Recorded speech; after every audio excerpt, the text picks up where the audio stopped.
Now then, my next guest is one of the world's true superstars. Will you please welcome Dolly Parton?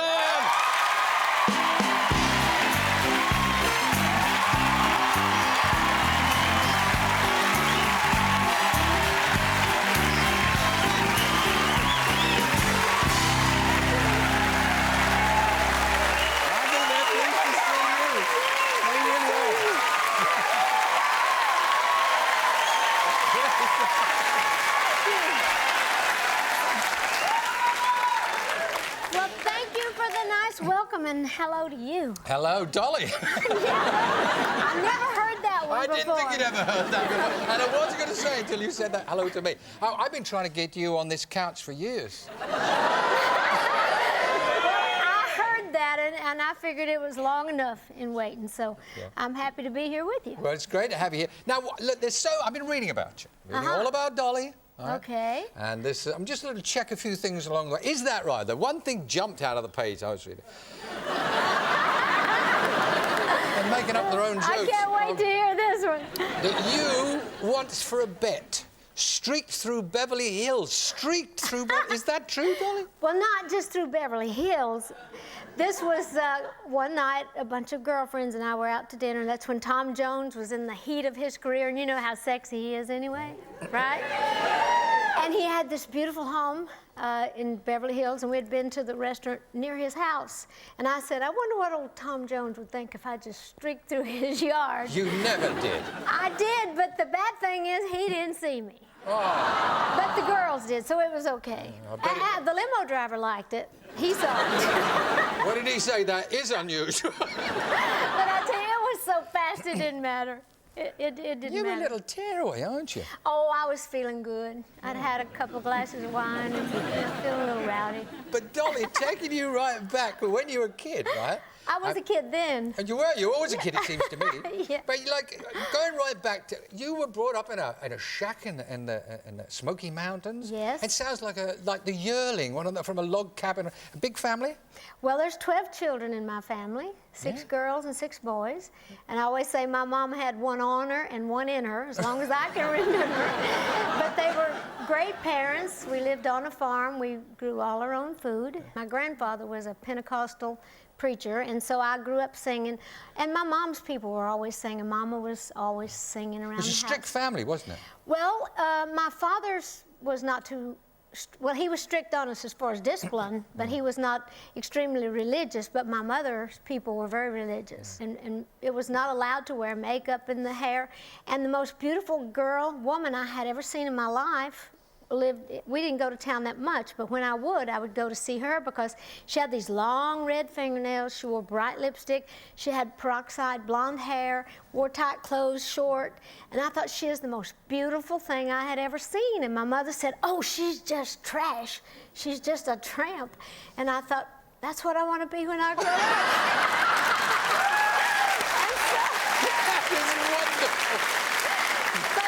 So I grew up to look like that, and in all sincerity, you know, it was a serious look. So when I got to where I could afford to buy a bottle of peroxide, I made my hair blonde, and I love playing in makeup. Yeah.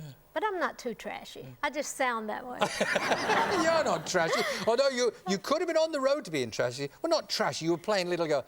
When you were a young teenager, is that right? I can't believe this.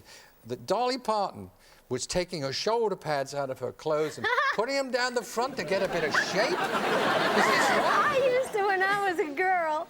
Well, I started to grow, you know, pretty quick. And I saw that was going to do me a lot of good. I know the boys noticed me, and I liked that because I knew I was looking more like that girl in town that I thought was. So I used to steal the shoulder pads out of my grandma's coat before they had those Fredericks push-up bras. Oh, yeah. And I would push them up. And my grandma never could figure out what kept happening to the shoulder pads in her coat. But yeah, I mean, it's like you do what you got to do when you're a girl. So you were fashion conscious as a kid, and you mentioned makeup. And you're quite happy about, you say, makeup, that's it, got to wear it. Mm-hmm. You're not going to go anywhere without it? Not if I can help it. It's like I'm very funny, even like at night if I'm in hotel rooms, I'm always afraid, well, if I'm on a very high floor and if there's a fire, I always try to like not clean everything. I'll try to clean my skin, but I'll leave my eye makeup on a little bit. And I think, now if I got to get out of here in a hurry. Like an earthquake? Like an earthquake, that too. I think that if I had all my makeup off and looked as bad as I can look, and the building was burning down, I'd just go down with it. Before I would get out looking like that. Because then I'd kill a lot of other people. Now then, moving on. Okay. You met your husband, Carl, let me get this right, in the wishy-washy laundrette. Well, that's right. Well, you And both put your stuff in a... Well, this was when I first moved to Nashville in 1964. I was doing dirty laundry because I was in such a hurry to move to Nashville from my home in East Tennessee, which was 200 miles away. I'd never been in a laundromat before, and I was, trying to figure out how all that worked and washing my clothes that I brought. Walked outside, there was this good-looking man that drove by the wishy-washy laundromat, and he pulled over to the side. I'm not surprised. Well, I look kind of like that girl I was talking about earlier. I guess he thought I was. And so we started talking, and we married 2 years later, and we've been married for 32 years now. Yeah, it's amazing. So, must have been meant to be. The funny thing is, though, you have been married a long time. Yeah, we have. And yet you don't see a lot of each other on tour. Is that right? Well, back in the early days when I was really on the road a lot, we didn't see each other all the time. But that's why we've lasted 32 years, because we're not in each other's face all the time. But we do spend more time than the press would lead you to believe. But he's very independent, so am I. He likes it when I'm gone. I like it when I'm gone. And when we're together, we enjoy it. That's great. Yeah. You've obviously he's had an influence on you, because I know you've dedicated a song now and again to your husband. What was that? Because I'm a Woman. Wasn't he involved in that? Oh, that's the first hit record I ever had as a solo artist. It's called Just Because I'm a Woman. It's like, my mistakes are no worse than yours, just because I'm a woman. This was when we first married. Oh, I see. We were being so honest with each other, and he'd never asked me before, so I felt no need to tell him. We'd been married about 8 months. So he asked me if I'd ever been, with anybody else. And I didn't want to say. I tried to avoid it, and then when I did, well, he didn't like it very much, and it caused some hurt feelings, and so I wrote that song, because it's like, you want me to be perfect, and you can do what you want to do, but my mistakes are no worse than yours just because I'm a woman, that kind of thing. So I actually wrote the first woman's lib song without realizing it. That was back in I guess 67, 66, I wrote that. You made some great movies. You made some wonderful movies. 9 to 5, Best Little Whorehouse in Texas. Hey, there was a rumor about a romance, and you and Burt Reynolds. Any truth in that? Oh, no. No? Burt and I were too much alike, He doesn't wear lipstick. No, but we both wore high heels. He always lifts in his shoes. Really? At that time, we both had a roll around the middle. And he wears a toupee, and I wear a wig. So I said, I don't want to fight with him over who's fighting over the wig glue and over the high heels.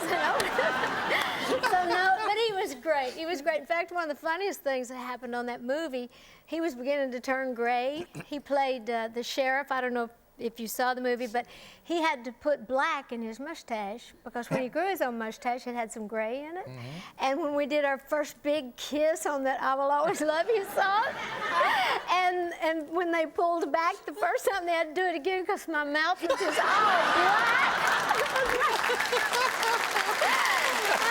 and I couldn't figure out what it was. And it's like all of a sudden everybody on the set just started laughing. It just looked like I'd been sucking a sow. It was like so dirty, but it was pretty funny. Was that the last scene of the movie? Because I was told there was a story about it. Oh, the last scene, it was when and this is the truth too, that's when I was heavy. Heavy? I weighed quite a bit there. I'm not, no, I can't say that. But anyway, so Bert had to pick me up. There was one of the scenes where he picked me up to carry me off, and he was already having trouble he had a hernia. And after after the movie, as soon as it was over, he was going to have surgery. And so after he picked me up trying to be the fine actor that he was, he just went right ahead and done it. And he had to have surgery for double hernia. Swear to goodness. That's what I always say. It's like when they used to say bring the double wide on the set, they weren't talking about the truck. They were talking about me. But I lost weight since then. You're so honest. All these stories. And you're honest on another subject. You talk about, you like to call them nature's enhancements, cosmetic surgery. Now, let me try to remember, and you can correct me if this quote is wrong. You said, I've had nips and tucks and trims and sucks, boobs and waists and butts and such, eyes and chin and back again, pills and peels and collagen. you didn't really have all those things. No way. Well, you know I'm sitting close, no way. Well, I have done what I need done. You know, to me, when you're in show business, and if you see something sagging and dragging and bagging, I say if you can afford it and you got the nerve to do it, must cost a lot. Go do it. But no, I mean, I kind of enjoy everything that I've kind of created this image. I enjoy doing all that for all the reasons that I told you. And like I said, I don't know if I'm supporting them or they're supporting me. But we've had a good career. But anyway, getting back to a more serious answer, if I need, collagen, you know, is just those little protein injections. If you get like a big wrinkle like you got right there. Thanks a lot. Thanks a lot. Thanks a lot, Dolly. Well, come here, I'll show you what to do. So they just put some protein in there, and then they just kind of take a little needle and kind of just fill it in just a little. I tell you, so it's wonderful. You're not afraid to laugh at yourself, which is rare in a man and almost unique in a female. And you're obviously proud of your figure. I'm sitting here, you got such tiny little feet, tiny little waist. Well, I got little feet because nothing grows in the shade. What about what's going on in America? Events in the White House. You got any view on what's been going on there? Oh, well, that's sad. I really, it's like when something bad happens in your own family. It's sad and it's bad, but it's a bad wound, but you hope that it'll heal and not Americans leave too are many upset, scars. aren't they? They're really... Well, it's a bad thing. It's embarrassing. Did you ever meet President Clinton? Well, no, I didn't. It's probably just as well.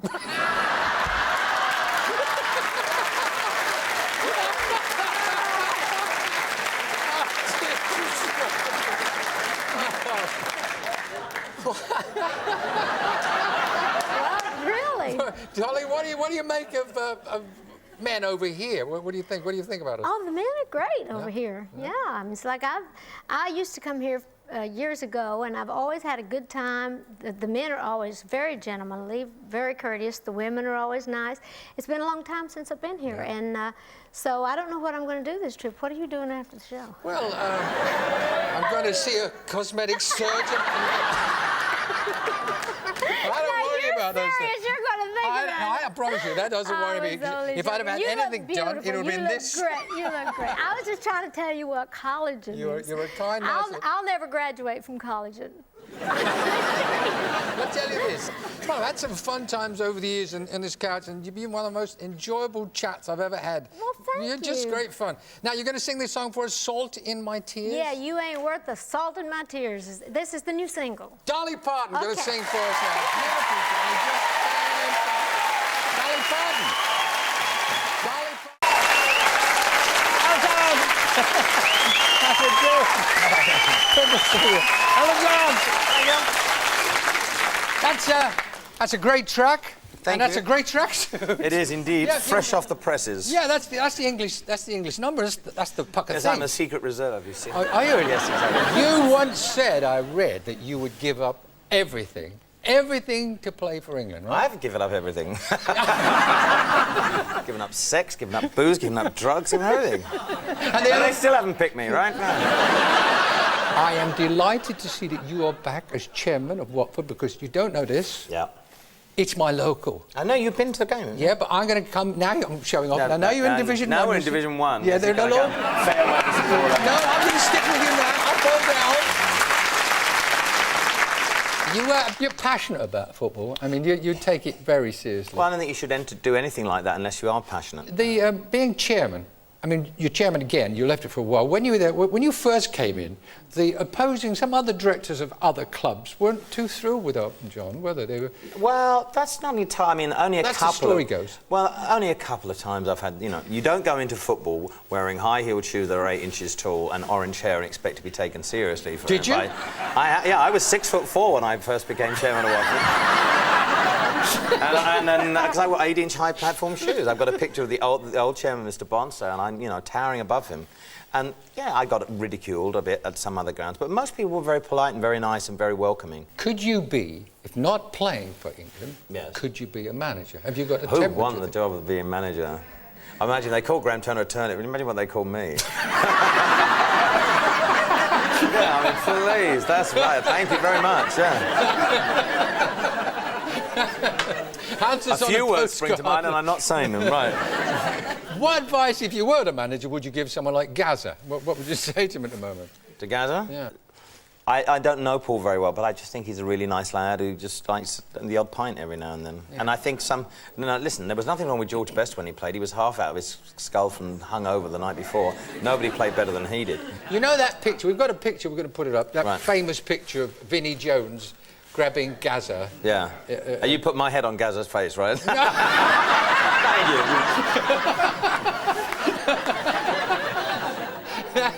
Yeah. No, we were playing a game the other day. And you want me to put a caption up? We were putting, like, getting to know you. And then we had one of yours up, which was, don't go breaking my heart. Don't go breaking my nuts. Or that I honestly love you. Oh. Great fun as ever, Elton. Couple of big questions, all right? Yes. Who's going to win it? Who's going to win? Now, honestly, who do you think will win? If you have to put a few bob on them. It's just very difficult. Very difficult. I mean, obviously, I would like England or Scotland to win it, but I think England have got a good chance of getting into the final rounds. My tip, and it's a long... I mean, nobody's mentioned them. I just want the European team to win it. I mean, I think Brazil or Argentina are going to be thereabouts, but I think Holland could win it. Holland? Yeah. Okay. Elton, I've been fortunate to get some invites from you over the years to parties, like real... I mean, you don't mess around when you have a party. No, I don't, no. When he has a party, he has a party. Now, if they should win... Yes. If England should win, you planning anything to celebrate that? Well, we'll see if they win first. One last thing. If they win, would you come back and sing a duet with me? If they win, I'll sleep with you.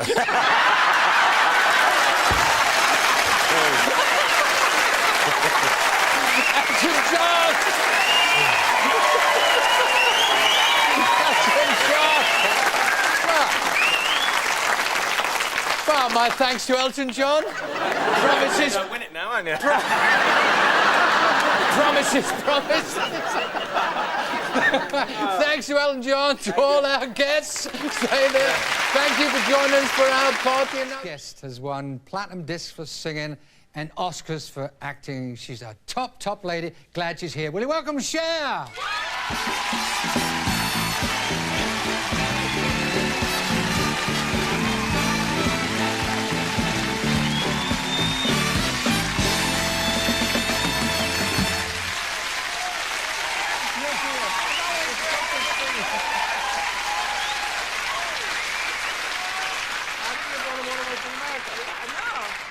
They're Englishmen. They're very much Englishmen and English ladies. Please, hey, I've got to say one thing to you. A long time ago, Joan Rivers sat just there, and she said to me, "I've got to introduce you, Des, to my friend Cher. You and her will get on fine." That was 10 years ago. What happened? Did she never give you? She never even told me about you. Oh, I'm deflated. Well, let's talk about your movies, because there was one on here quite recently, Suspect. Yep. And take this in the right way. Watching that, I forgot you were a singer. It was very convincing. Suddenly, you look at an actress, and I would like, and I think a lot of people I've been chatting to would like you to do more movies, but you seem to be very choosy. Are you fussy about? Well, I don't know. I mean, I feel like when I find something that I like, that's when I want to do it. But this year, I'm gonna kind of stop touring, and I'm gonna stop doing records, and I'm gonna concentrate on. I'm gonna try and make 2 films this year. 2? Yeah. Can we hear about it? Well, no. Oh, come on. No. Dress you wore when you picked up that award. See? It was pretty... I I mean, were you sewn into that? No, I'm kind of used to that kind of clothing, you know? I've been doing it for years and years, and it's just kind of like strategically placed beads. Oh, yeah. But you can't see anything. Who gets that job, by the way? Who's strategically sewing the beads? Yes. Well, they do it on a dummy. Oh. Don't make any fun. Oh, would I make? When you were in there, I mean, if you wanted to go somewhere to the ladies' school, was that it? You were in it for the night? You could never take it off, I wouldn't have thought. No, but it was very. You'd be surprised how easy those clothes are to maneuver in. Really? Yeah. Well, I'd like to hear about that. No, but they really are. You've never been what I would call conventional. No. Not the typical Hollywood star. I mean, tattoos. I think you're one of the first ladies that's a big star to say, I'm going to wear tattoos. I want to do it. I did it such a long time ago, and also it was like 1972, and you didn't really go around showing them or talking about them. I just had one, you know, and then all of a sudden now it's kind of become the thing to do. Where are they, Sharon? They're everywhere, Des.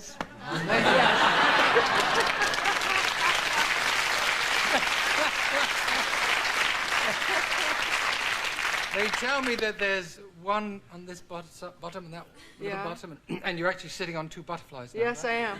Actually, a butterfly and a flower. Really? Yeah. Why? Why? Why a tattoo and why a butterfly? And can I ask? I know it's silly. No, go ahead. I don't really know. You know, it's just like one of those things. Like some people like them and some people hate them, and I can understand if you hated them. But you know, a lot of people in the world, a lot of cultures and tribes and stuff adorn themselves in strange ways, you know, and some people put plates in their lips or do all kinds of bizarre things to themselves, and it just seemed like it was something that I liked doing. Let me talk about your daughter again. My daughter wouldn't get a tattoo. Why not? Because my daughter thinks it's ridiculous. Did she really give you a bit of stick? Did she say, Mom, what'd you do that for? Well, no, actually, because I had one before when she was teeny, so there was nothing she could say. But like once I wanted to get a mohawk, and she threw herself against the door, and she just she was screaming at me. She said, "You're not doing this. You can't do this." And then she looked at me. She said, "You know, you should be doing this, and I should be the one who wants to get the mohawk. You know, you should be." Do you ever think she might be right? Well, yeah, but you know, you just have to. You are who you are. You have to get to be who you are. Yeah, I think your daughter's getting her own back for the name you gave her. Did she ever say to you, Mum, why did you call me Chastity? That's the name, Chastity. Lovely name. Yeah. Why Chastity? Well, my son's name is Elijah. I don't know. I was doing a movie, and then I got pregnant with Chas, and then when she came out, I didn't really have a name for her, but when I looked at her, that seemed to be the right name, and it seems to fit her well. That's you again, you see. Right off the top of the head, saying what you think. I'm going to ask you, what do you think about Madonna? Is she going too far? Is she just... Because you know, you're not afraid to make people go, ooh, what's happening here? But has she taken it just a little too far? I think that, you know, art is art, and thank God I don't have the responsibility of deciding what's too far and what's art. I mean, I've seen her book, and I thought some of the pictures were really interesting and really beautiful, and I thought some of the pictures were silly. And so, you know, I'm sure that somebody will like some parts of it. And I mean, there's a couple of just plain nude shots of her that are really beautiful, and there are a couple of pictures that don't really appeal to me, but I don't really care about it one way or another. You have to turn the book around and do some... Yeah. They're kind of like going like this. But I think she's very creative, and I think that she does a lot with the talent that she has. Oh, yes.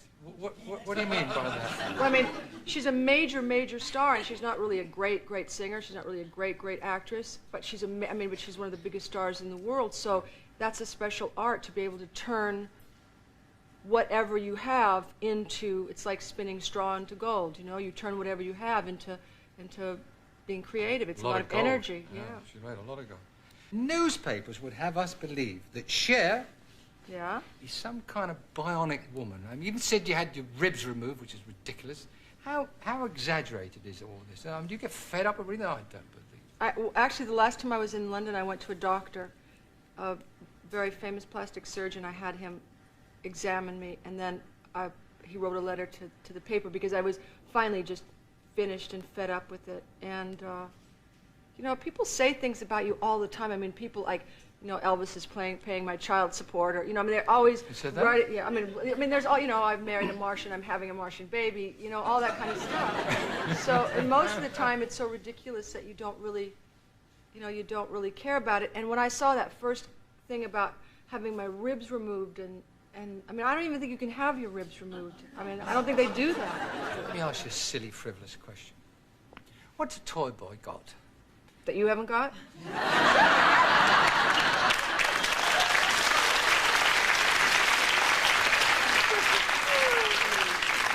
Got it. It just takes longer to get around to it. Yeah. And that's, Oh, no, not my baby. Well, baby, get on your marks. Share, ladies and gentlemen. It's always a pleasure to welcome my next guest. He's a champ, too, in my book. One of the great voices. Will you welcome Tom Jones?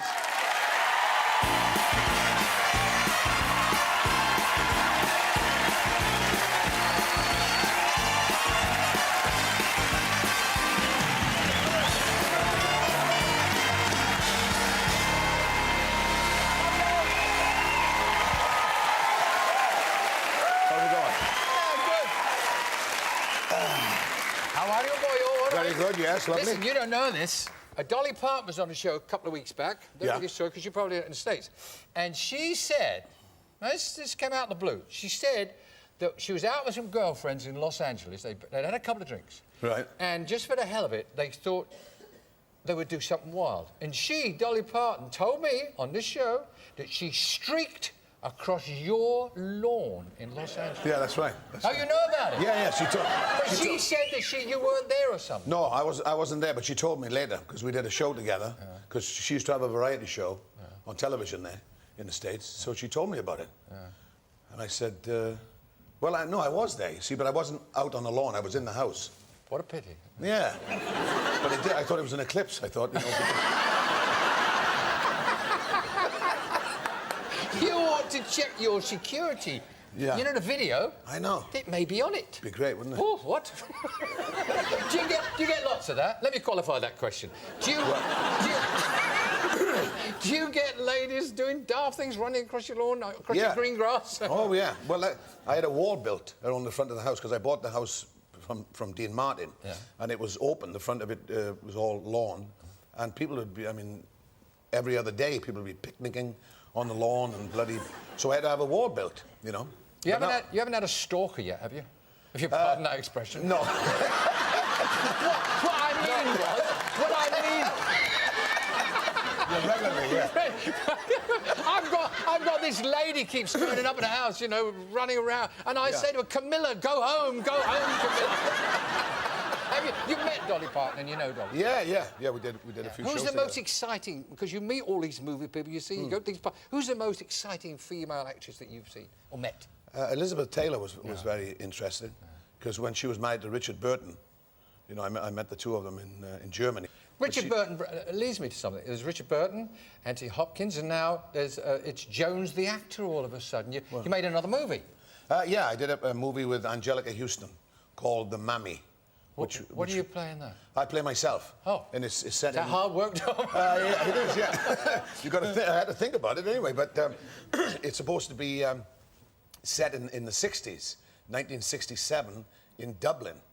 And she is a Tom Jones fan, you know. This is Angelica Houston. Angelica Houston, yes.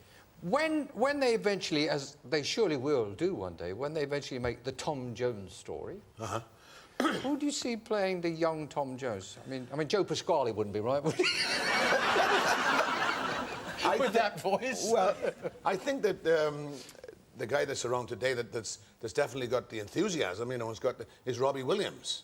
Because I did a duet with Robbie on the Brits Award. Yeah, he loved it. He was telling me he really enjoyed it. So he had the leathers on, you know, and he was doing me to me. So he's got all that going for him. I suppose you'd have to put a curly wig on or something, but he's definitely got the enthusiasm for it.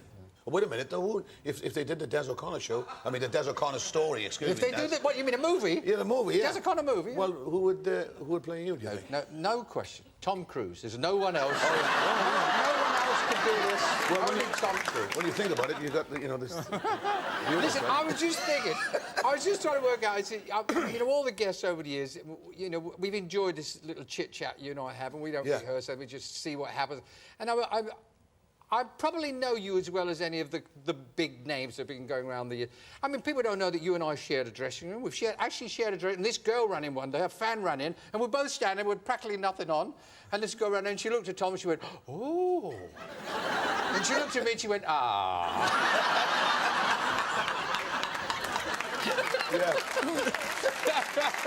Tom, I know you come back and you obviously, when you can, you get down to Wales. Can you, though, can you be Tom, the boy from way back? Can you go to the local pubs? Can you just have a quiet drink? Well, not a quiet drink, but I wouldn't want to. You know, when I go back to Pontypridd, which is my hometown, I see the fellas that I grew up with, and, you know, we go on a bit of a pub crawl. Once a Welshman, always a Welshman. Yeah. It's interesting reading some stuff even that I didn't know about you. I didn't know, for instance, that I didn't know you brought the local phone box from Treforest. Yeah. It's very interesting there. Why? Well, it was at the end... And you took it back to the States, right? Yeah, it was at the end of our street, in Laura Street. I grew up in a street called Laura Street, and that was our phone. You know, it was at the end of the street. Nobody had a telephone in their houses in those days. Didn't Linda and you used to court in that? Oh, I mean, yeah. used to do a bit of necking in that. Well, yeah. You've said your family started in that box, not literally. Yeah, it did literally, yeah.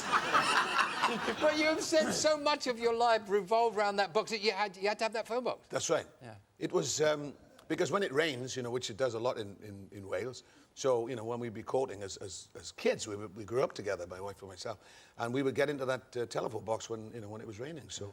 You're going to sing a song for us in a moment here called "The Vaults of Heaven." Yeah, The Vaults of What's Heaven. the story about? That's an Andrew Lloyd Webber song. Yeah, it's from the musical that he did called "Whistle Down the Wind." Yeah. So the CD is coming out with all pop singers doing different songs. Right, you're going to sing this song for us now. By the way, go home and check that security video. I will, definitely. And you know, I didn't think about that. No, and if Dolly is running around... Yeah. Anyway, right.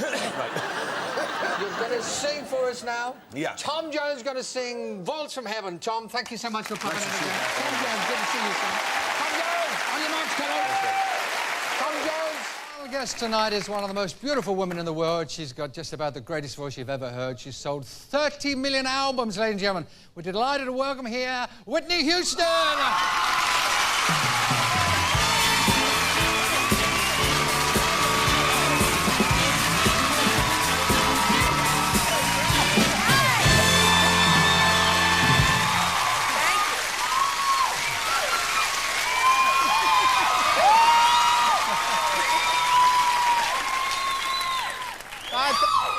I think they're happy to see you. Yeah, I'm happy to see you too. Thank you. Thank you so much. Right now, Whitney, a lot has happened since you were on the show in London. You've you got yourself married. Yes. And you're having a baby. Yes. And you're making a new movie. Yeah, I made it already. You made it already? Yeah, it's already done. So when do we see it? In December. Late November, December. And what about back home? I mean, that's in America I'm talking about. American release here is in November. Yeah, Do we get it at the same time? I don't know. I don't know if you will or not. We better check that out, because Yeah, they'll be we watching. better check that out. Huh? That's called The Bodyguard? The Bodyguard. What are you playing it? I mean, you're with Kevin Costner. Well, I'm not the bodyguard. No, you wouldn't be that. No, I play an entertainer, a rock star, pop star, who is an actress, who is haunted and hunted by this maniac killer. Oh. Yeah, it's kind of like love me to death kind of thing, you know. They love me so much. What's Kevin Costner playing it then? He's the bodyguard. He's the one? Yes, he's hired to guard my body. Yo, what a nice job. And he's hired to do this particular job. And, you know, he and I at first don't get along, you know, because he comes in and just rearranges my whole life. And of course, I don't like that. So there's a lot of conflict in the beginning, but we learned to be friends. And did you enjoy making a movie? Yes, I did. What about some more? Will you make some more? I think so. It's hard, you know. It takes a lot of concentration, but you enjoy the results. Now, you're going to sing the song from the movie for us, which is called I Will Always. I Will Always Love You. Always love you. Before you do that, I'm going to ask just a couple of things. What about, okay, that's what you want to know. What about, I mean, how's Bobby shaping up as a husband? Well, he was always a good man. Is he romantic? Oh, yes. Very romantic. He romances me to death. Yeah. Whoop-a-dee-doo-dah. But he's a good man, so he's a good husband. Well, that's great. Okay, you're going to sing this song for us. Yes, I will. So you get on your marks, the song from the movie. Yes. Called I Will Always Love You. I'll always Ladies and gentlemen, Whitney Houston.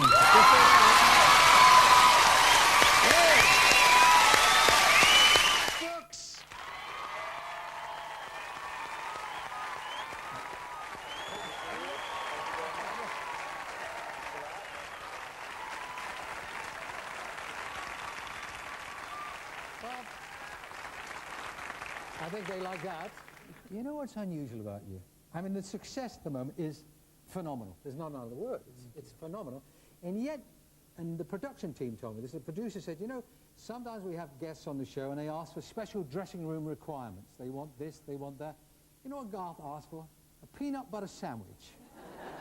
Oh, and a door for the room.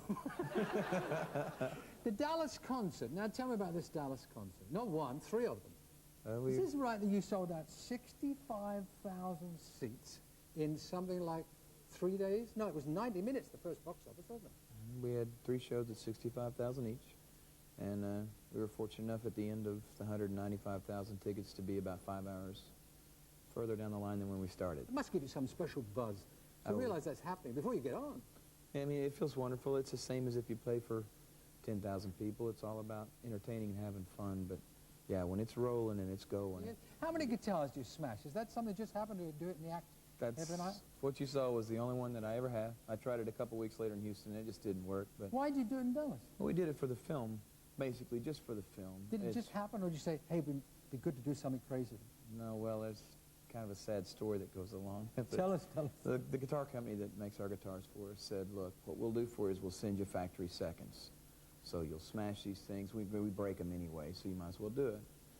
And the night of the concert, they came in, and we opened them up, and they were all the wrong guitars. So we needed 8 guitars. We went out that night and went to every music store in the Dallas-Fort Worth area and bought 8 guitars each at about $1,400 a piece, and had to break these 8 guitars, and it killed me. Oh, man. It just, I still hate to think about it. You were born, I read, in a place called Yukon. Where are you now? You're living in Nashville? Yes, sir, just north of Nashville. Is that right, that you still go to the same places, same supermarket you used to go, and you're still seeing the same people? Sandy and I's big thing, when we lived back in Oklahoma, we couldn't afford anything, but we'd always go to Walmart and then just shop around and think about things that someday we could be able to buy. Well, now Walmart is open 24 hours a day. So at 3 in the morning, we just get dressed and go down and shop around Walmart. Where did you meet your wife, by the way, Garth? I met her at college at Oklahoma State. Well, that's not what I was told. I was told you were a bouncer somewhere. Is that right? You worked as a bouncer once? I worked as a bouncer at Oklahoma State for extra money, and that's how I met my wife. I had to throw her out. I'd like to hear a little more about that. No, you don't, believe me. I'm not going to hear no more. It just... what was she doing that you wanted to... Oh, I had to throw her out. She just... she was having a... What do you call it? A dispute. Let's put it that way. Who win? With 3 other girls. Oh. Did you throw them all out? No, the other 3 girls pretty much ran out. She was the only one left there, so I had to escort her out. So as you threw her out, did you give her the phone number? I mean, what? Well, I gave her some, some great line like we guys can really come up with, something stupid. And for some reason she said, okay, because I'd offered to drive her home because she wasn't in any shape to go home. She had busted up her hand and stuff. Well, it was a big a rumble. Oh, yeah. So I got her home, and then, of course, when you're sitting there, and she only lived like 100 yards from where I did, and when you're that close to your house at night with a girl that you think's just cute as can be, you come up with the real good line, And I told her pretty much that my roommate, which at the time was Ty, the guy who played guitar with over there, told him he was gone, and if she didn't want to go all the way home, which was only another 100 yards, she could spend the night there at the place, and she told me to drop dead, and chose another couple really nice words that I remember, and I watched her walk off. So I thought that was cool, and I called her the next day, and we started dating, and 2.5 years later we got married. When are we going to see you in the UK, in Britain? In April. April? Yes. Are you listening out there? I'm Tell them where you're excited. going to be. Have you got a date? We don't know. Itinerary? We don't know where we're going to be. I know we'll start the world tour in Dublin over in April, and then we'll come on inland and start. The next stop will be the UK, but I'm not sure where yet. Well, thank you for dropping in here for me. My pleasure, sir. Thank you for the invitation. On your mark, Hang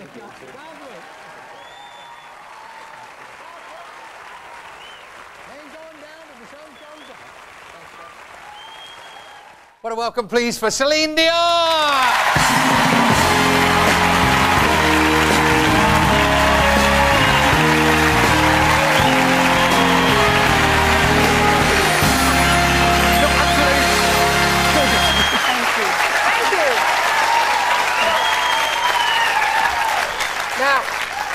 Lovely to have you back. Thanks for coming. The good news is, I'm told that Renee is here with you. Your husband's here with you. It makes me feel so wonderful. He's here, and it makes everything so wonderful. Oh, I'm isn't happy that he's here. Wonderful to see you again. Yes, it's been too long. Was it a year and a half or two or something like that? Yeah. You haven't exactly had a quiet time, have you? Not really. It's been quite busy. I've been touring. I've been doing lots of things.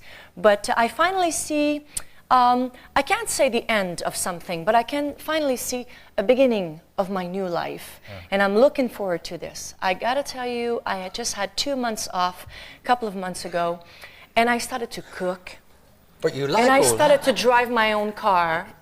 And then I went to the groceries and I was picking my own tomatoes, and I was like, forget the chauffeurs, forget the limousines, forget that. I can't wait to do Real that. life. I can't not wait to have a normal life. Yeah. So I'm really looking forward Is to that this. right that you're going to take 2 years off at some At point? least. Yeah. At least What 2 for? years off. Well, for many, many reasons. I guess in life you can't have everything at the same time. But at one point, you need a balance.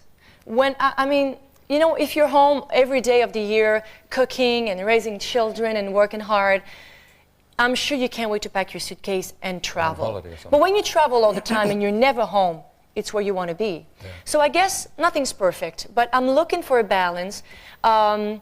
So I want to be home. I want to have a normal life. I want to try to have a child. Huh? Not 14 kids like my parents, don't get me wrong. But I would love to try to have a child. But you're not going to do just that for 2 years. I mean, Of course not. No, but have a child, and you know what? What I want the most is my husband got sick not too long ago, Yes. and he told me, you know, that he needed me. It might sound like, oh, isn't that sweet? But I know I'm his favorite singer in the world. That I know. But when he took my face in his hands and he looked at me almost with not a panic, but like what I'm about to tell you is very serious. And he told me, I need you. There's no way I can go through this by myself alone. I need you. Mm-hmm. And for the first time of my life, something important was about to happen. He loved me, I loved him. We've been loving each other since the first day. But when you are needed, this is the most fabulous thing. I feel so powerful, and I just can't wait to be home with him and make a difference and so cook. that's part of it, this 2 years. Being together, important times together. Yeah. Because I know you're very much a family person. I hope your I am. wish for a baby comes true. Because you were one of 14 children. I'm the last one. I'm the 14th child. I'm not even supposed to be here. My parents had 13 children, and then she had twins, Paul and Pauline, and she said, basta, enough, that's it, I did my job pretty good. And then she said, the twins going to start school, and I'm going to go and I'm going to have a job, I'm going to make my own money, I'm going to have my own friends, I'm going to see the world, and I'm going to go out of these four walls. Well, guess what? Right. UK. The twins started school, 6 years old, and the first day they started school, she found that she was pregnant again. I felt bad for her. But I gotta tell you something even more fantastic than that. Now I'm a grown-up child, I'm 31 years old, I'm married. She still have her 14 children. But I said, you know, I just couldn't, I think that my mother would have just go for traveling and drive her car and go and see her friends. And no, you know what she's doing now? Wow. She has her own, she's 72 years old and she has her own television show. What? I know, What? I know. She's singing? Well, is she? I don't know. Was it that funny? Yeah. Well, actually, she's doing, like, it's an everyday show. everyday show, and it's like a cooking show. And she interviews people. She goes to the stars' homes, and they show her recipe, and she interviews them. I cannot believe my mother's doing that. Your mother looking like Ainsley Harriott. Can you imagine? Every day she does a television show. This new album. Yes. I'm very interested in the Sinatra track you've done all the way. I am too. I mean, how'd you do that? Because it's wonderful. How'd you actually sing and kind of harmonise with Frank, don't you? Well, I would have loved to meet Mr. Sinatra. I have a lot of respect for his talent and the movie, and I can't believe the way he used to sing and smoke. And I wondered so many times, maybe I should give it a try. I don't know. But amazing smoking and when somebody loves you, and I'm like so impressed. And Rene, we were talking about it one night, and he said it's so unfortunate that we couldn't meet him. And then he got lost in his thoughts, and he came back and he said, maybe we can still sing with him. And he called Mrs. Sinatra, and she was enthusiastic by this idea. And Rene called David Foster and he said, can you put this together? And it went on, and when I put the headphones and I started to sing with him, I didn't have to make a note. I didn't have to sing. He took me with him. He took me under his wings, and we went for a walk together, and it was a wonderful experience. Yeah. I thank him for that. Thanks, Celine, for flying in. Busy time of the year for you. Best wishes for the new millennium. Thank you very much. Thank you. So always nice to see you. Thank you very much. Going to sing for us now. Celine, thank you. Bye-bye. Celine Dion. Guest appearing on the show is a member of the sensational, successful group Take That. Today, he's one of the most successful solo pop stars in the business. Please welcome Robbie Williams.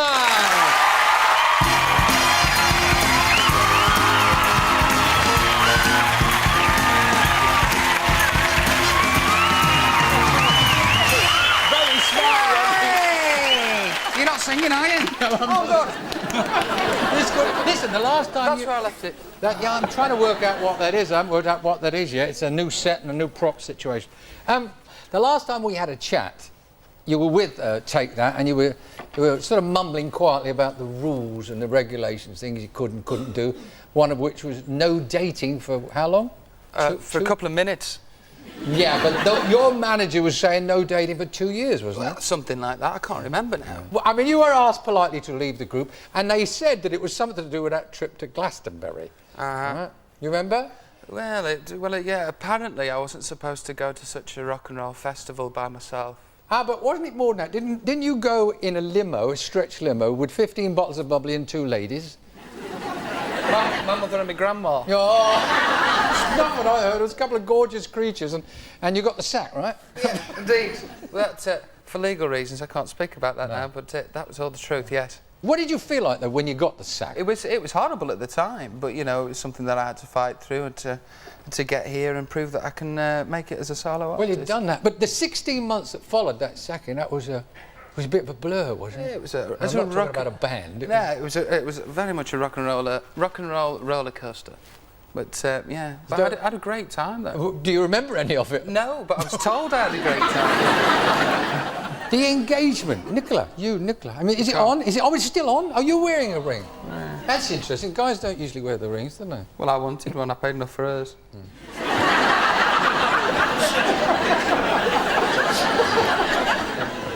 Is it hard to stay in a relationship in a business like this where you're both successful, you're on the other side of the world? Well, yeah, it is, but, you know, I've got nothing else to relate it to. I've never had a relationship out of my sort of lifestyle, so, you know, I don't know if it's any different to anybody else. But we seem to be getting on all right, you know, and she's being very successful, and I'm enjoying what she's doing, she's enjoying what I'm doing, and hopefully, you know, we can make it work somewhere down the line. Where did you meet? Did you meet in the business? I mean, at one of these pop concerts or something? Yeah, we met at some concerts that we were both doing. We were both on the same bill, and we happened to get talking, and... It wasn't one of those across a crowded room, was it? Was it one of those? Did she buy that for you, by the way? It was across a crowded room. Was in it? fact, there was 30,000 there. I was stood watching her on stage. And you thought, that's for me? Well, that's the one. That's the one I want. And then you went around and had a little chat, did you? Yes, as you do. Was it kind of reciprocated, or did she back off? No, actually, what really happened is I don't chat people up. I can't. Honestly... Come off. No, I get fear of rejection, so I read through magazines to see who fancies me. I read that, don't believe. Oh, shit, right, OK, I'm in. That was how it happens. How's your mum? She's fan. Hi, Mum. Hiya. Because last time I was here... Yeah. I'm big with Robbie's mum. Yeah, I actually did this with Parky, so my mum's got a video player that takes snaps, and I've got Parky, so I want you now.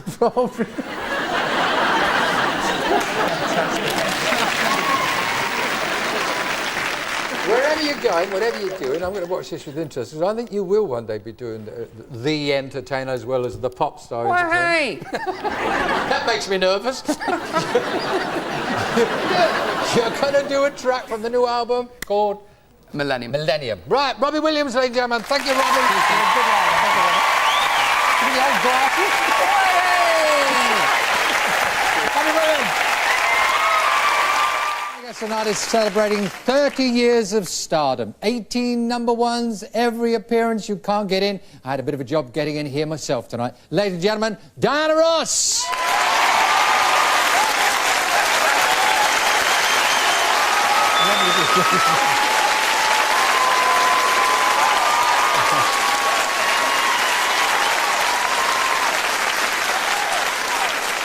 Now, Diana, this is the third time here. I mean, we've got to keep meeting like this. I know you zipped in, and I suppose it's a kind... Well, will you be seeing Arnie? Because it's a very unusual arrangement you've got, your sort of marriage arrangement. Is that right, that he lives a lot of the time in the UK and you live in the USA? Well, his profession, his career makes it... His work works easier from here, from London. And my career, of course, works... Well, either place, here or in America, but I'm being American. My children are brought up over there and they're in school. It's hard for us to be together all the time. But there's a special freedom in a relationship that is separate like that, because what happens is we both keep our individuality. It's difficult mostly for the children.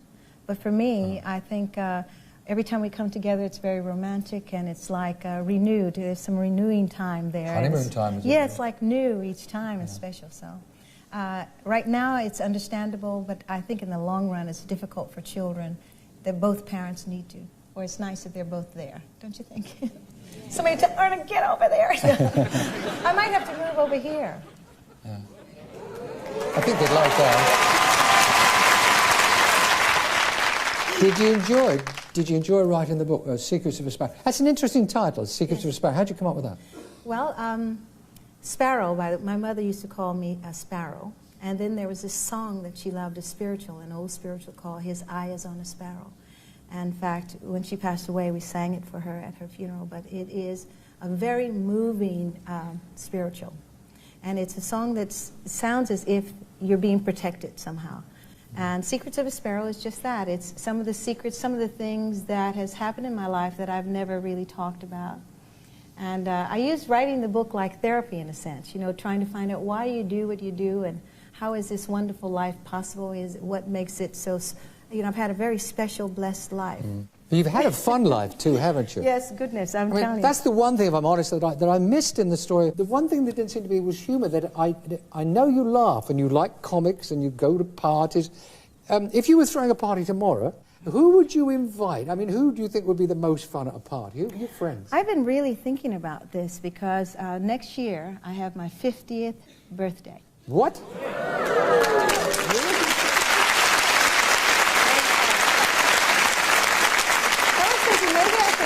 give this really, really big birthday party. And then I thought, nah, maybe I'll just give a small, intimate party with the people that I love, my friends, family, and so on. Music. Yes. You've had this little knack over the years, Diana, of remaining contemporary and yet not giving up the quality of the music. Do you take a long time to decide what kind of single you're going to issue? I love the romantic ballads, and I've been lucky over the years to really find some wonderful ones. Endless Love, and When You Tell Me That You Love Me, and If We Hold On Together, and these two, which I think are tremendous. I found this song, Best Years of My Life, and Your Love, which I'm going to do for you today. Our new single here in the UK is called Your Love, but I found this song and I save it. I wait for the next recording sessions, and I won't let anybody know what the song is because I don't want someone else to record it before I do. But to find a special song, it's like a gift. Isn't it? And a lot of times you attract these, the really good songs, and you have to hold on to.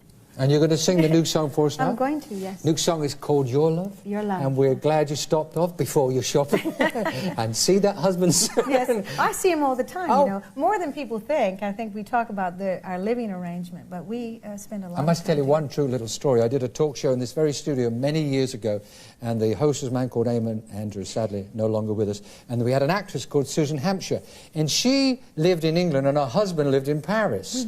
And they were talking about this on the air, and she only saw him at weekends, she said. And Eamon Andrews turned to me and said, would that kind of arrangement suit you? And I said, well, if her husband doesn't mind, I don't mind.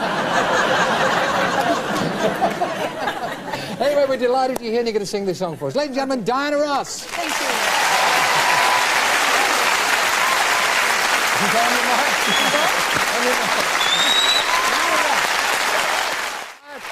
Now, my next guest has had more hit singles than any other recording artist in the entire world of pop music. And if that's not enough, he's right now starring in a musical which has the biggest box office advance in history. Who else? Cliff Richard!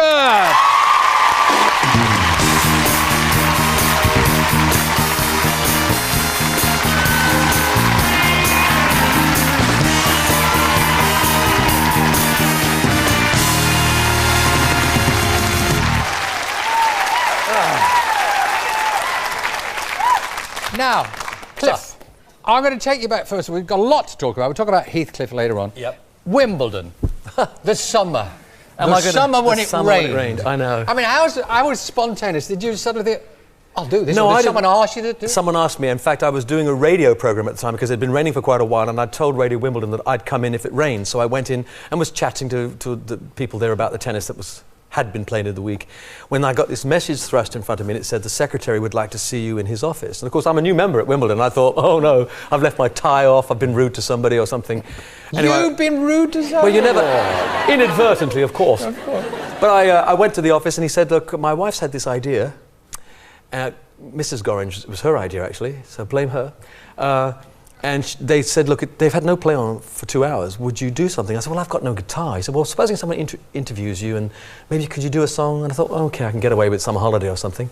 So I did, but it grew and the public seemed to like it. Then all the tennis players all came out. That was wonderful. You had all the backing girls. Yeah, Martina was there and it was just fantastic. Virginia Wade came up. It was phenomenal. And so I did 20 minutes. You know what it's like, Des. Oh, God. I know exactly what it's like. They booked me for next year. And I'm going to take my own hose pipe just in case it doesn't run. The funny thing is, though, they didn't quite understand how the next day when it rained again, they all kept going, To you? yeah, and I said, no, this can only happen once. If something spontaneous like that, you can't really manufacture that again. It won't work. I said, it just won't work. And Tennis so, is very much a part of your life, isn't it? Have you played Henman yet? Because I know you all play with all the pros. No, I've never played Henman yet, but I've never lost to Agassi. No. I tell you what, I played tennis with you. I got to tell you a story of you. He asked me to play. Now, I said to him I'd never played, and I don't think he believed me. And I'd never played tennis. After I saw you, I believed it. I've got to tell you, because Cliff, I'm not trying to sweeten him up, he really can play. And you got one devilish serve. And I'm standing there, and he's serving to me. There was Joe Drury over this, Joe Drury on this. And you had, I think it was Claire Wood, but I'm not sure. And Cliff serves to me, and he knew the crowd would like. And the ball hit me just below the player's entrance. Remember? Yes. So the next one he serves, and it nearly got me there again. And I thought, he's got my range. They really whistle past you, these serves. So he went, and I could see the glint in his eyes. You got the bit between. So I said, just a minute, Cliff. And I went over to the side, and there was a wooden hoarding, and I brought it back and stuck it in front. Yes, I do. But they're wonderful occasions. I mean, you get a lot of money for charity and for your the New Stars system. Which yes, I've got a thing called the Cliff Richard Tennis Trail, and what we do is take tennis round to inner cities around the country, and we've introduced tennis to multiple tens, if not hundreds of thousands of youngsters now, because you can't get a Tim Henman at the top unless you've got a bedrock of people playing at the bottom. And now we've got Tim. Okay, he's not at the very top at the moment, but there's every chance. There's every chance he'll be in the top 20, and he has the talent to break into the 10. But if we want a Sampras or a Becker, you need a load of people playing tennis in the country from a very young age. And I always think our brief is not to find a champion, it's to bring health and some enjoyment to the nation. You can't all be champions. No, of course not, because if you're playing tennis at the age of 8, you can still play it when you're 80, you know, with Des. What are you looking at me for? But, You can play within your standard, and I'll get you playtime. this is a great sport. It is a great sport. Since you were last on the show, you have the knighthood, and you are now Sir Cliff. Yes. Is that I don't know whether it's changed your life. What did the Queen say? I suppose everybody asked you that. Can you remember the actual dubbing? I can't remember, except that I'm burbled. I was totally at a loss for words, as I am now. Yeah. It was so emotional that I can't remember what happened.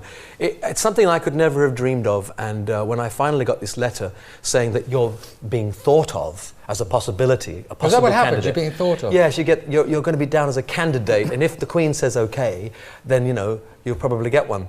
And so you're sworn to secrecy from then onwards. But she liked you. We did the Royal Show together, and it was on that night. And you were chatting away to her like it was an old buddy. It was on the night, do you remember, Cliff? Buddy. Yeah, well, you were. When she said we're running late, you said blame him, and you pointed at me. You did. Well, I did. Well, you know, you've met the royal family a number of times, and I think over the years, and remember, you and I have been going for 4 or 5 years now. Oh, yeah, must be.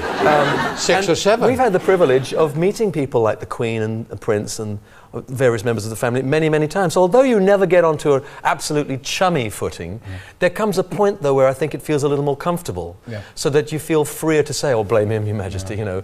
Because also they quite like it if you treat them as normal people. They're not normal by any standards, and yet they are, if you know what I mean. That particular night, if you recall, it was the night that the famous Panorama interview with Diana was going on television. Yes. And apparently the Queen had, or someone said she'd had the videos set. And we thought she might go down the line like this, thank you, thank you, thank you, thank you, and gone. But no, she's going down, she's really charming. She was in a hurry, it's the first time I've seen her go home to the palace on a motorbike, but she was very nice. She was fantastic, but she always is. Yeah. I love the royal family, I must say, with all the problems they've had. I do enjoy the fact that we as a nation have got something that very few nations have on the planet. We've got a tradition too.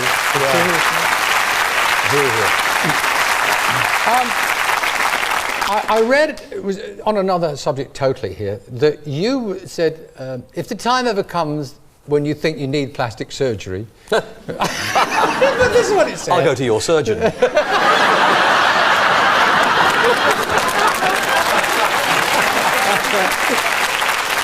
I want you to know, Cliff, that I've had nothing moved or tampered with. It may not be much, but what you see is... Apart from the tennis match. Yeah, apart from the tennis. Yes, I nearly had to have something fixed after that. Would you have a little bit of plastic surgery if you needed to? Yeah, I don't see why not. I mean, if you had something growing on your face that looked ugly, you'd have taken off. Tooth, you'd have the teeth. Yeah, if tooth goes wrong, you take it out. You're tampering with nature. Or, pardon? Tampering. It's a surgeon. He was waiting for me backstage. It's the. So that I can't see anything wrong with it. And also, when you see people who have had it successfully done, like people like Cher, who has openly said, look, I've had surgery taking place. I mean, she does look fantastic. Oh, people admire her. They do. Well, it's fantastic. And I always think, if you have a little tiny tuck or two done, it'll probably last you about 15 years. Well, I mean, I won't need another one. A little while ago, I read you give yourself pocket money. I mean, you earn a lot of money, Cliff. I mean, and you put apparently $2 million into this musical of your own money. And that you give yourself pocket money. Is that right? That you just, how much? I get myself cash. I get 40 quid a week. It was 35, you're going mad. I know, well, inflation and all that. Oh, I see. Although that's down, I know, but don't tell the accountant. So what do you do with £40 a week? Well, it's just a matter of having some cash on me, because sometimes... Well, what do you spend it on? Well, I don't know. It's just literally for... You don't squander it, I hope. No. Oh, no. Not me, Des. You said, now I've got to get this right, this is a quote. You said, I've loved, I've felt love, I've lost love, and there are times when I wish someone would love me. Does that mean, Cliff, that there are times when you are lonely? Not anymore. I mean, I think we all go through periods in our life when all of this business comes into it about loving marriage, maybe, not marriage, maybe. But as I've got older, I've suddenly thought, well, I don't think I'm ever lonely now. There was a time when you thought, oh, well, you know, maybe it would be good to sort of just say goodbye to everything and go off to a fantasy island with somebody. But that sort of faded away in the last 5 or 10 years, really. And so I don't hanker after that. I often think now, for instance, I'm really happy being single. You wouldn't get married now? I'd never write marriage off, Because you can't say that, can you? Because if you met somebody the next day and you thought, this is it, this is the person I cannot live without, then I would get married. But until that happens, I don't bother chasing it. Heathcliff is a dream for you come true, isn't it? Yeah, it's something I've dreamt about since I left school. And for me, every night, I get out there, the What about the opening night? Can you remember the opening night, how you felt at the end? Did you really feel... Oh, yeah. Was that? It felt really fantastic because I didn't know what to expect. And when you have a fan following, as pop singers do, the fans tend to know exactly what they want from you. And if you don't give it to them quite rightly, they'll tell you. And all I know is that I've given them year after year all the things that I know they want to hear, the summer holidays, the young ones, the living dolls, the we don't talks, the devil woman, all that stuff, and introduced a few new things now and then. But Heathcliff needed for them to look at me and see me in a completely different light. And what thrilled me was, some fans have said to me, give it half an hour, they said, we actually forgot it was you. And when my sisters tell me that... That's great. I couldn't say anything better, actually, could they? No, it's the biggest compliment ever because I have to be somebody else. It's a real emotional, passionate thing, isn't it? It is, yeah. On the... I nearly said on the moors. On your Cliff Richard, ladies and gentlemen, could do a song from who? Thank you, Cliff. Cliff Richard. Yes, has become one of the family here. We're very happy about that. We couldn't have a nicer relative. Top lady, Shirley Bassey.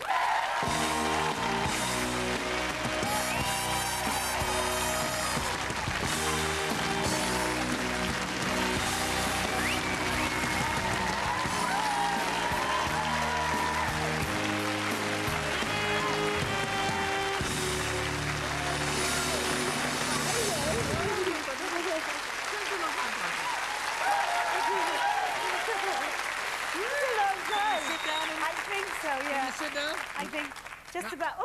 Yep. Do you need any help? I've got this box, you know, sort of speaking box here. Oh, it's a microphone in there inside my somewhere. dress. Somebody's got a lucky job. I don't want to get sycophantic with you, Shirley. We know each other You too better not. No. You did that before. Well, I'm inclined to over-flatter and say all the right things because, you know, we're just glad you're here. But this, I mean, you've been to CNA's again. You've gone mental. This is and you do look fantastic. Thank you. I feel great. When you look 40... You look pretty good yourself. Thank you. For 40. Well, yeah, thank you. I love this girl. Well, when you look 40, why do you tell people what you're going to do in what, 5 days? No, January the 8th. Yeah. January the 8th, you're going to tell people... Spit it out. No, I can't. Spit it out. She's going to be... No, I can't. She's going to be 60. Oh!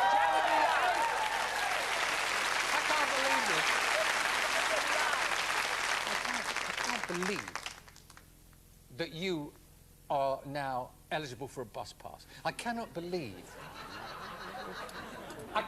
that you'll be popping down to the post office to pick up your pension. I cannot see you in the queue. What's your ideal birthday present if it comes to you? What would you like to open up on your birthday and say, oh, that's it, what I've always wanted? A tall, handsome stranger. Ah. So you are sort of still got options open? Oh, I'm terribly romantic. I mean, you know that. Yeah. Well, I actually did, for one evening, many, many years ago, and I wasn't going to mention this tonight, actually date Shirley many, many, many years ago. I was about 12. And apparently you... How old was I then? You, 10. No, we were... I tell you, I was...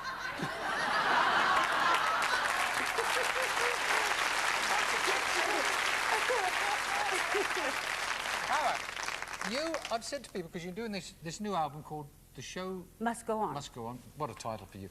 I've always said that you are the only concert artist I know that does 22 finishing numbers. She does 22 showstoppers. Even the opening song is a finisher, right? Now, most people would say, well, I'm going to finish on that. So what's the new direction you've taken with this new album? Because these are contemporary ballads. It's a different pace for you. It's a different mood. It's the pacing. It's a different mood. I'm more laid back on these numbers. And some of them were an incredible challenge to do. We did the preparation, you know, and then I went away and went over to Ireland for a week and recorded it, the whole album. Wish you every success with this album. Thank you You're going to do a song for us now from the album. Yes. The Show Must Go On. What are you going to sing? what am I going to say? See, you're taking my mind off it. It's called You'll See. You'll See. Well, we're looking forward to seeing and hearing You'll See. Shirley Bassey. Go get on your mask. Come on, Shirley. Can you wiggle that way? Shirley Bassey, ladies and gentlemen. You've got to go over there, Shirley, to the office. Now then, in less than 4 years, my next guest has sold over 20 million albums. She's had 8 #1 hit records, and she's received countless awards, and she's only 23. We're happy to invite her back here tonight because this was the first show that introduced her to the British public. We're happy she's here tonight. Mariah Carey!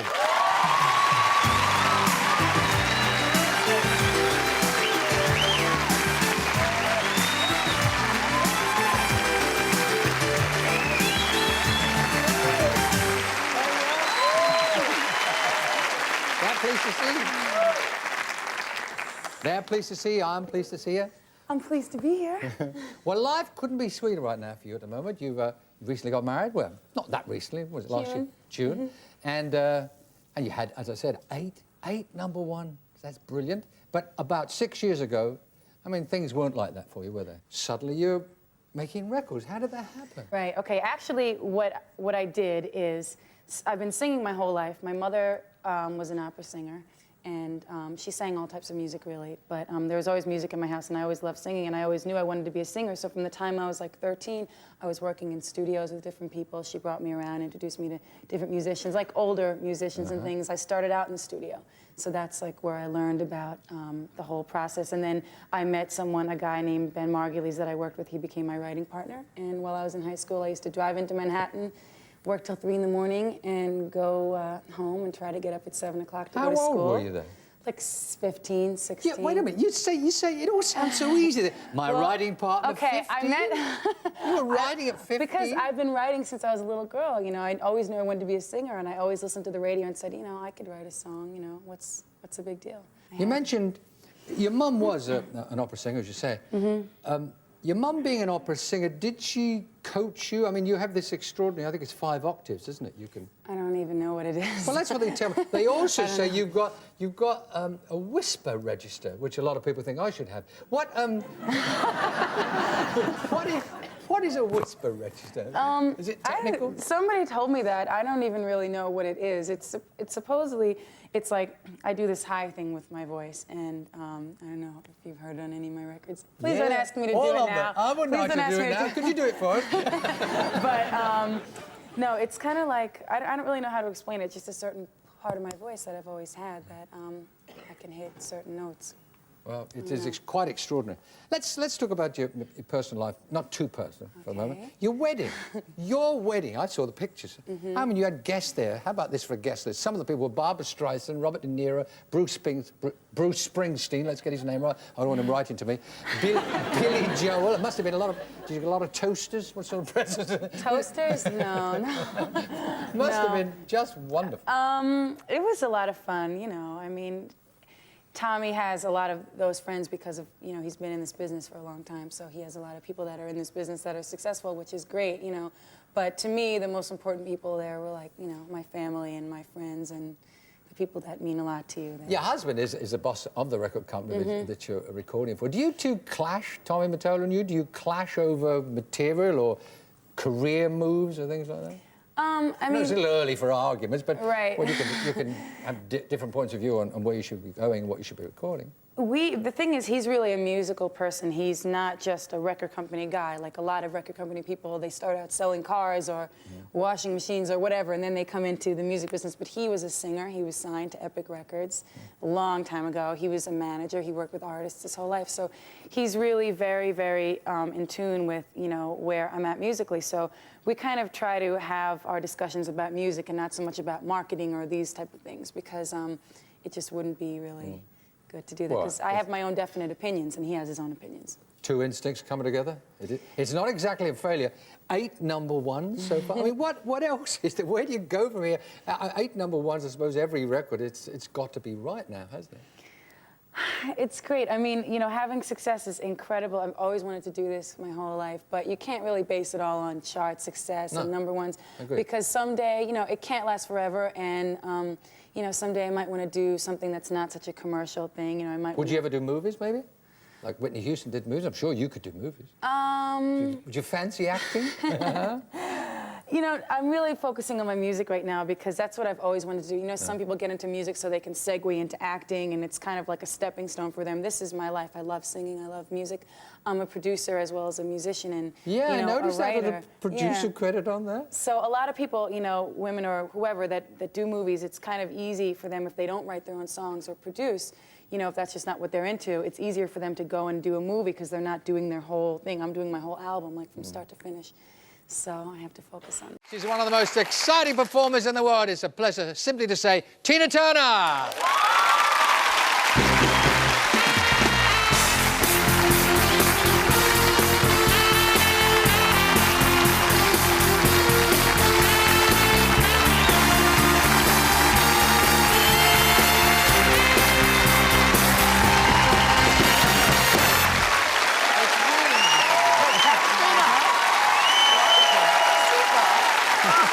What's your name? All right. Now, you were on the show, what, it must have been about 5 years ago? About 5 years ago. That's right. And we didn't get a talk? Yes, we did. We had a talk standing Briefly on on the steps, we had a couple of minutes. You were complimenting my dress, and I asked you if you wanted it for your girlfriend. You remember that? That's right. See, I remember pretty good. You, what a mind. Something. Now, I know that you say that you don't like to do... singing is your game, and you don't like the interviews. In fact, I heard you describe it as like going to the psychiatrist, right? That's the thing I said. It's like interrogation. Interrogation is just like question after question, day after day. No, not tonight. Just relax. Lie down on the couch. It's not the psychiatrist. It's you and me having a little trying to find out. I mean, what has it been? Apart from the movie Goldeneye, you've taken it easy, haven't you, for a couple of years or so? Yeah. Well, I was actually living in Germany for a while, and then I moved to Switzerland. And I've been just getting organized, and half of the year went to listening to music and preparing for the album. Yeah. Yeah. You did. I mean, last time you were here, I think you had a home in London and summer. Yes. I lived here. I lived here for about 3 years. But not now. No. Well, almost as much as I'm here. I do most of my work here. And where is your home these days? Switzerland. You're happy in Switzerland? Oh, yes. I like it because it's very clean. I think it's healthy. Yeah. And people kind of leave me alone to a point. I mean, is there a pressure? I mean, like when you're living in America, is there a pressure on Tina Turner? Are people leaning on you and expecting you to be out there all the time, buzzy? Well, it's kind of expected. I think people think that I'm the person that I am on stage. I promise you I'm not. What are you? What are you? Are you quiet? Are you the opposite of the Tina? I mean, you're just such a bundle of energy up there. You're wild. Do you know you're wild up there? Yeah. So what are you Because that's what the people want. They want entertainment. They want action. Yeah. And so, well, yeah, I've always. That's my life. But does the business pressures because you're Tina Turner, does that get a little too heavy to cope with at times? No, my manager takes care of those pressures. Yeah. You see, I don't see anything phasing you. You look to me the kind of lady say, let it wash over you. Are you a worrier? No. You don't worry? Well, I worry and I find out what the problem is and I take care of it. Yeah. And then actually I'm Buddhist and I've learned. Does that help being Buddhist? Yes. You just don't hold on to things when there are problems. You just get right to whatever the problem is, discuss it, take care of it, and verbally in whatever way you can, and then you have more of a peace of mind, less stress. You worked with some wild people, I mean. I'm wild, there's wild people. You attract them, do you? Rod Stewart? I attract them. What about Mick Jagger? I mean, you've got a lot of good things to say about Mick Jagger, haven't you? Yeah, Mick is like a brother that I never had. We're just a pair when we work together because the personality is one. We're alike when it comes to being naughty on stage and enjoying it. Yes, because it's, I'm the kind of performer that I like to make the people forget just for a moment of how the world is changing and just to have a good time and let go. Mm-hmm. And you were definitely someone who was born to sing, someone who was born to perform. Yeah. I mean, there's no denying that. Just being near you, I can feel the buzz. Can you imagine a life when you wouldn't be able to get up there and strut your stuff and do Tina's thing? Well, that's a bit far-fetched. I don't know. I like my work. I love my work. Mm. I like having the time off, being able to have the time off now to be able to know that there is something else other than backstage and televisions and interviews. And it's good to be a normal person or as normal as I can be. But yeah, then there's that little inkling that one gets when it's time to maybe just sing and dance again and enjoy it, I know you don't want to talk about the past, and I agree with you. We've seen the move, we've seen it all, leave it behind, and you've got a positive attitude anyway. You're looking forward. What is up front? What's along the road? You're going to do a tour here, right? Yeah. And that starts, if I'm remember, in June 30th, is it? It's about here. Actually, it starts April in April. Paris. April? No. Yeah, we start in Paris and we move around. So I think I get here about June. June through nearly to July. Yes. And you're going to be at Wembley for a while? Yeah. Well, if you see a little fellow with binoculars, that'll be sitting down there. Saying, yeah, go Tina, go, I'll be down there. And the new album, that's, I mean, the involvement also here is the Pet Shop Boys, you two.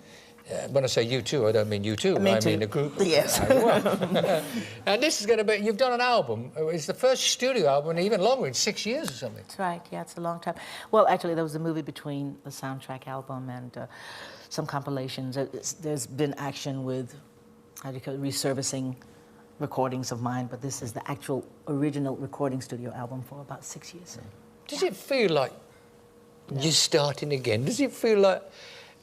No, because I haven't. I'm always doing a bit of something. There's always an award show, or there's always something in the limelight. But this part, I think I've done it so long, it's just like making a U-turn now, going back to do it again. Yeah. Well, we wish you lots of success with the tour, with the album, and you're going to sing a song for us now, right? It's from the new album. What's this one called? This one is called Whatever You Want Me to Do. Well, we want you to sing, don't we? Yeah! Tina, get on your marks. What do you want? Whatever you want. Tina Turner. Tina Turner. My next guest is one of the most successful recorded artists in the world. She's won every award there is to get, and she's sold millions and millions of records. Will you please welcome Janet Jackson?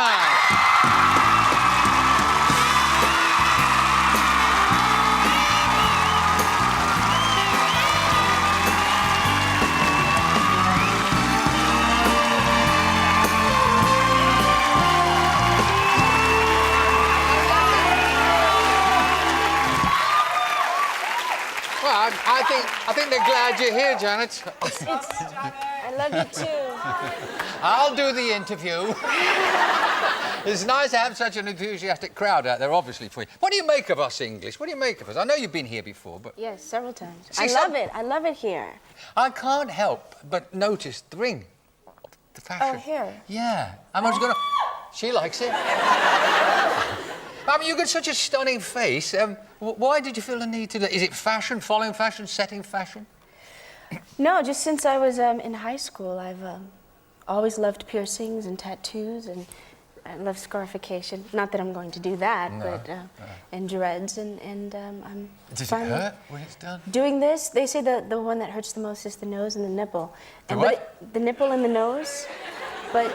With my nose, either way, it's going to be difficult for me, so I don't think I will. Hey, are you saying there are other parts of you that you pierced?